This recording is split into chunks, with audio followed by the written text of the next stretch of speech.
नमस्कार मित्रों, आज चिंतन में उत्कृष्ट दृष्टिकोण अपनाइए। धन, वैभव, बल, पराक्रम, सौंदर्य, श्रेय, यश आदि संपदाओं का उपलब्ध होना बहुत कुछ परिस्थितियों पर निर्भर है।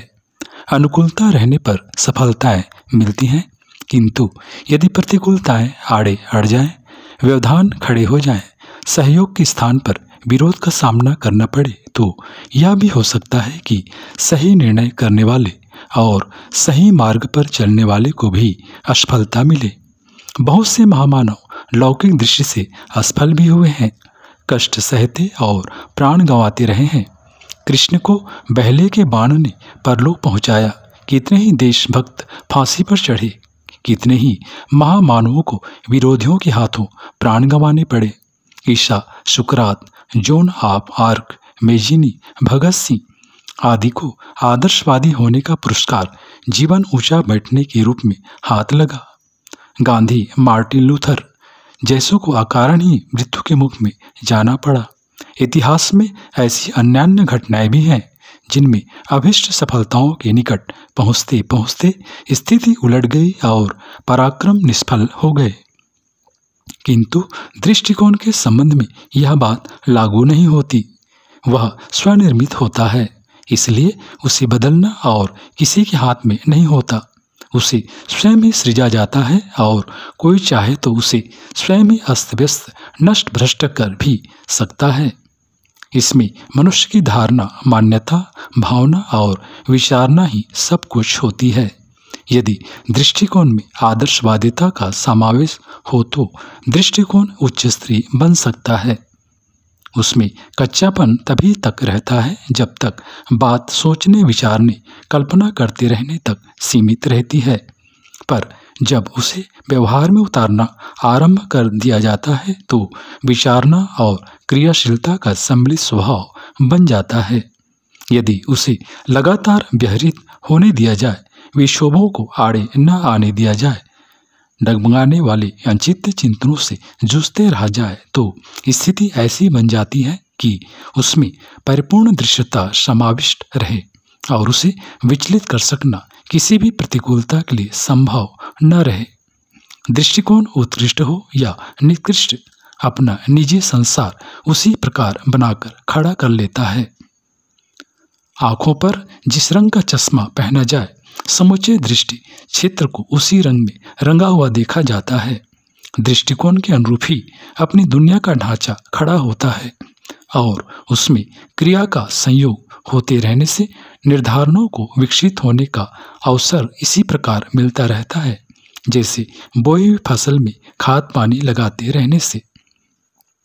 जिस व्यक्ति या वस्तु पर अपनेपन की भावना का आरोपण किया जाए, वह परम प्रिय लगने लगती है। अपना कुरूप बच्चा भी दूसरों के सुंदर बच्चों की तुलना में अधिक मनोरम लगता है। स्वजन संबंधी भी साधारण मनुष्यों की तरह ही होते हैं, पर उनके प्रति जितनी गहरी आत्मीयता संजो ली जाए, उसी अनुपात में वे अधिकाधिक प्रिय लगने लगते हैं। उनके बिछुड़ने पर उतना ही अधिक दुख भी होता है। पड़ोसी के घर में किसी की मृत्यु हो जाए तो उस समाचार का कौतूहल मात्र होता है। शमशान में अनेकानेक मुर्दे आए दिन जलते देखे जाते हैं, पर उनके प्रति उपेक्षा भाव रहने से उनकी अंत्येष्टि क्रिया देखते हुए भी कोई आघात नहीं लगता। पर जब अपने परिवार का कोई स्वजन संबंधी बिछुड़ जाता है तो शोक संताप का ठिकाना नहीं रहता। मृत्यु सभी की एक जैसी होती है, अंत्येष्टि कर्म में भी समानता रहती है, पर शोक की न्यूनाधिकता इसी अनुपात में होती है कि मृतक के साथ अपनी कितनी घनिष्ठता थी। यदि वह न हो और उपेक्षा की मना स्थिति हो तो शोक होने, आघात मानने का कोई कारण शेष नहीं रह जाता। अपना सामान चोरी चले जाने पर बेचैनी और वेदना होती है, पर उतना ही पैसा या सामान किसी अन्य का चला जाए तो समाचार को सुनकर अपने को कोई व्यथा नहीं होती। यह वस्तुओं और व्यक्तियों के प्रति आत्मभाव की गहराई एवं उथलेपन की ही प्रतिक्रिया है, जो एक दूसरे से सर्वथा भिन्न रहती है। कुदृष्टि से देखने पर दिख पड़ने वाली सभी युवतियों के प्रति कामुकता के भाव जगते हैं। और वे रमणी, कामनी, वेश्या जैसी प्रतीत होती है।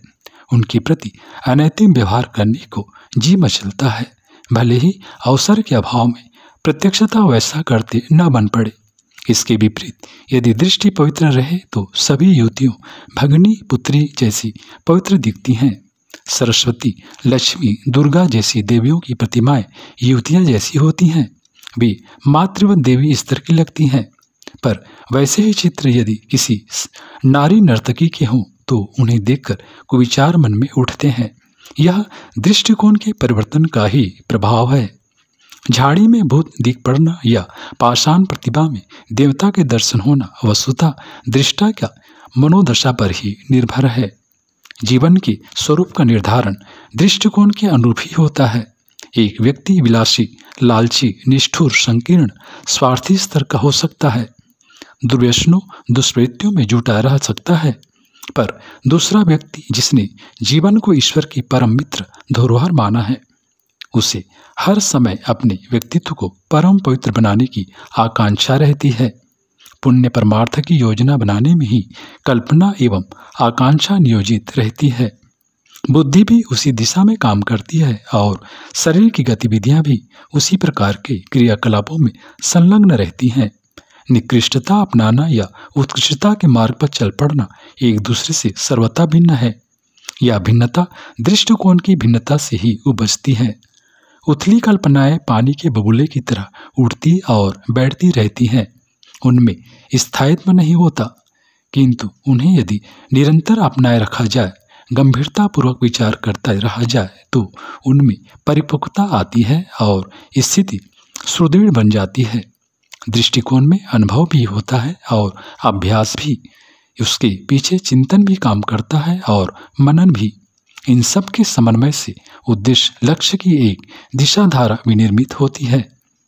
संकल्प बनता है और वह गहराई में उतरकर व्यक्तित्व को एक विशेष ढांचे में ढालता है, जिसके कारण विचारना और क्रिया का सुनिश्चित स्वरूप बनता है। यही दृष्टिकोण है।